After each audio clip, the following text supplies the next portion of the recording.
இந்த நாளிலே உங்கள் மத்தியில் ஒரு வேத வசனத்தை நம்ம தியானிக்க போகிறோம். எப்படின்னு பார்த்தீங்கன்னா, நீதிமொழிகள் 22ஆம் அதிகாரம் 29ஆம் வசனத்தில் சொல்லப்பட்டு இருக்கிறது.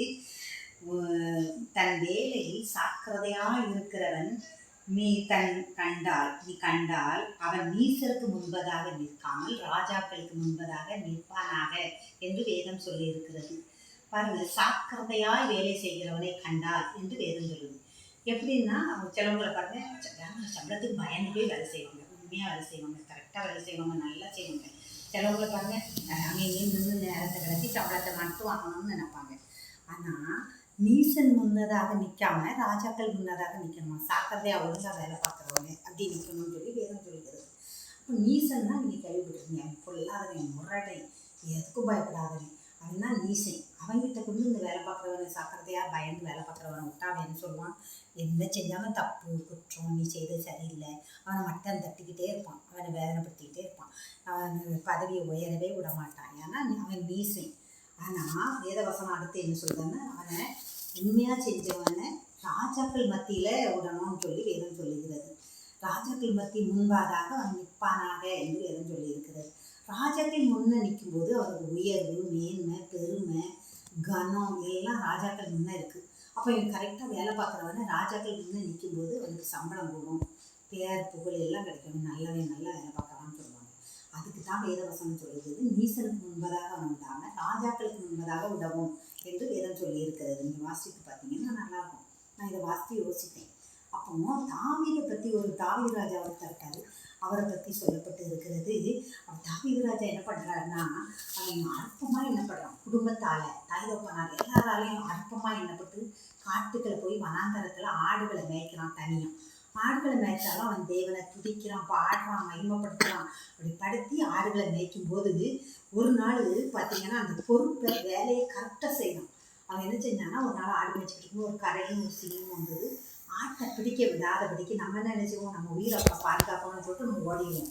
ஆடு போனால் போதும், நம்ம உயிரை பாதுகாக்கணும்னு ஓடுவோம். அதானே செய்வீங்க நீங்களும் அதானே செய்வீங்க, நானும் அதானே செய்வீங்க. ஆனால் அவன் என்ன செஞ்சான் தெரியுமா, ஓடலை. அவனுக்கு கொடுத்த பொறுப்பை உண்மையாக செஞ்சான். அவன் உயிரை பணைய வச்சு உயிர் போனாலும் பரவாயில்லன்னு சொல்லி கொடுத்த வேலையை பொறுப்பா அந்த சிங்கத்தையும் கரவையும் வாயை கிழிச்சி ஆட்டை காப்பாற்றி பாதுகாத்து அவன் கொடுத்த வேலையை சாக்கிரதையாக செஞ்சான் என்று வேதம் சொல்லப்பட்டு இருக்கிறது.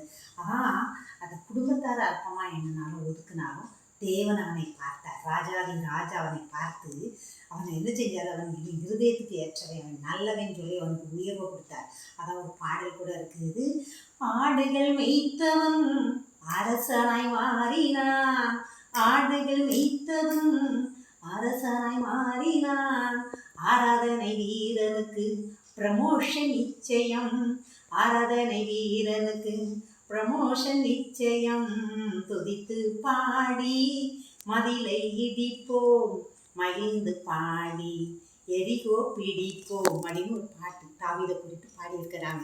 ஆனால் இயேசு ராஜா என்ன சொன்னார் தெரியுமா, அவனை ராஜா பார்க்குறார், ராஜாக்களுக்கு முன்பதாக நிற்கணும்னு 7 வசனம் சொல்லுது. இயேசு ராஜாவே அவனை பார்க்குறாரு, மனாந்தர வாழ்க்கையை பார்க்குறாரு, ஆட்டுக்கு பின்னால் வெயில், மழை, காற்று, அது பின்னால் அலைகிறத பார்க்குறாரு. அவன் அந்த இடத்துலையும் கூட அவன் பொறுப்பாக வேலை பார்த்து ஆட்டை பாதுகாத்து குறையாமல் பாதுகாத்தான் பாருங்க. அதையும் அவன் குடும்பத்தார் பார்க்கல, அவன் உறவினர்கள் பார்க்கல. ஆனால் இயேசு ராஜா அவனை பார்த்தார். அவனை பார்த்த பொழுது அவனை ராஜாவாக உயர்த்தினார், ராஜாக்கள் மத்தியில் அவனை உயர்த்தி மேன்மை பண்ணினார். ஆனால் தாவீதுடைய சகோதரர்கள் சவுலோட இராணுவத்தில் வேலை பார்க்குறான், அவனுக்கு மதிப்பு பெருமை அவங்க குடும்பத்தார் கொடுத்தாங்க. இவன் அற்பமாக என்னாங்க. ஆனால் இயேசு ராஜாவை தாவீதை அற்பமாக எண்ணப்பட்டவனை பார்க்கும் பொழுது அவனுக்கு மேன்மை, உயர்வு எல்லாம் கூட கொடுக்கப்பட்டது. அவன் அந்த இராணுவத்தில் வேலை பார்க்குறவனை விட தேவன் அவனை உயர்த்தி மேன்மைப்படுத்தினார். அதான் கர்த்தர் தாவீதோடு கூட இருந்தார் என்று வேதத்தில் பார்க்கிறோம். நாளில் உங்களோடு என்னோடும் தேவன் இருக்கணுமா, நம்ம சந்ததிகளோடு இருக்கணுமா, உண்மையாக இருப்போம், கர்த்தர் பயந்து நடப்போம், அவர் பார்க்கிறார் என்ற பயம் நமக்குள்ளே இருந்தால் கர்த்தர் நம்மை உயர்த்தி ராஜாக்கள் மத்தியில் உட்கார வைத்து அவர் அழகு பார்க்குற தேவன் உங்களையும் என்னையும் நம்ம சந்ததிகளையும் உயர்த்தி அழகு பார்க்கறதுக்கு போதுமானவராக இருக்கிறார். எதை குறித்து கவலைப்படாதுங்க, குடும்பம் மதிக்கலை ஒதுக்குதாங்கன்னு நினைக்கிங்களா, கவலைப்படாதுங்க, தேவன் உங்களை பார்க்குறாரு. அவர் பார்த்தாருன்னா அவர் உங்களை உயர்த்தி உங்களை ஆசீர்வதித்து மேன்மைப்படுத்துவார். அல்லேலூயா. நன்றி, தேங்க்யூ. பிடிச்சுன்னா லைக் பண்ணுங்கள், ஷேர் பண்ணுங்கள், கமெண்ட் பண்ணுங்கள். தேங்க்யூ.